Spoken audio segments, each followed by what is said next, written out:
Assalamualaikum warahmatullahi wabarakatuh.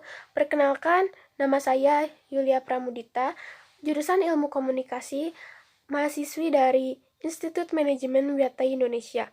Tugas ini dibuat untuk memenuhi ulangan tengah semester Bahasa Indonesia dengan dosen pengampu Ibu Darmina Darus. Langsung saja, di sini saya membahas tentang teks narasi. Ada beberapa materi pokok tentang teks narasi, yaitu ada pengertian tulisan narasi, ada ciri-ciri tulisan narasi, unsur-unsur intrinsik, struktur, kaidah kebahasaan, dan jenis-jenisnya. Lalu ada narasi. Apa itu narasi?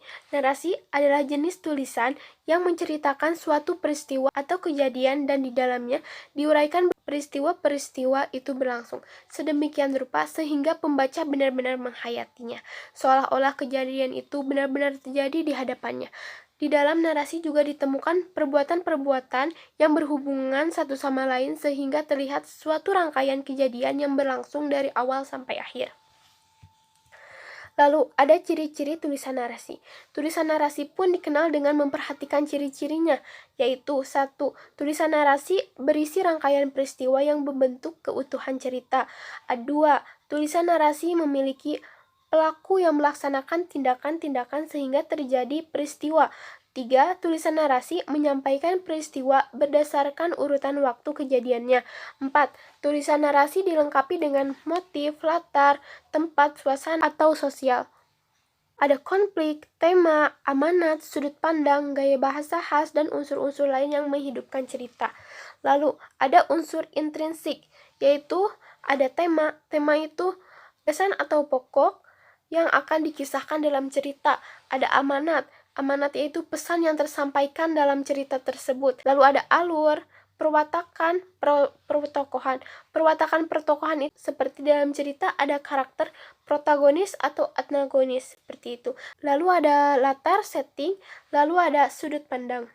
Biasanya sudut pandang itu digunakan oleh orang ke-1, orang kedua, atau orang ketiga.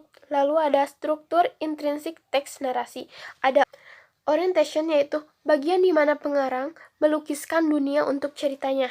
Di bagian inilah diperkenalkannya di mana dan kapan peristiwa terjadi serta para tokoh. Lalu ada complication. Complication yaitu di mana bagian tokoh utama menghadapi rintangan dalam mencapai cita-citanya. Bagian di mana konflik mulai terjadi. Ada resolution. Lalu apa itu resolution? Yaitu bagian permasalahan yang dihadapi tokoh utama diselesaikannya. Lalu, ada kaidah kebahasaan teks narasi, yaitu 1. Menggunakan kata kaidah atau metafora. 2. Melibatkan kata kerja transitif dan intransif. 3. Menggunakan kata benda, sifat, prasa, atau klausa. 4. Menggunakan kata penghubung, penanda, urutan waktu. Lalu ada jenis-jenis teks narasi. Ada narasi ekspositoris, informatif. Narasi ekspositorik merupakan teks yang tujuan utamanya untuk menyampaikan informasi tentang suatu peristiwa dengan tepat. Jenis narasi yang satu ini dapat memperluas pengetahuan pembaca maupun pendengarnya. Lalu ada narasi artistik. Narasi artistik adalah jenis narasi yang memiliki sifat fiksi atau non-fiksi. Umumnya, narasi ini menceritakan sebuah kisah dengan tujuan menjadi hiburan dan memberikan pengalaman yang indah atau estetik bagi pembaca atau pendengarnya. Lalu ada narasi sugestif.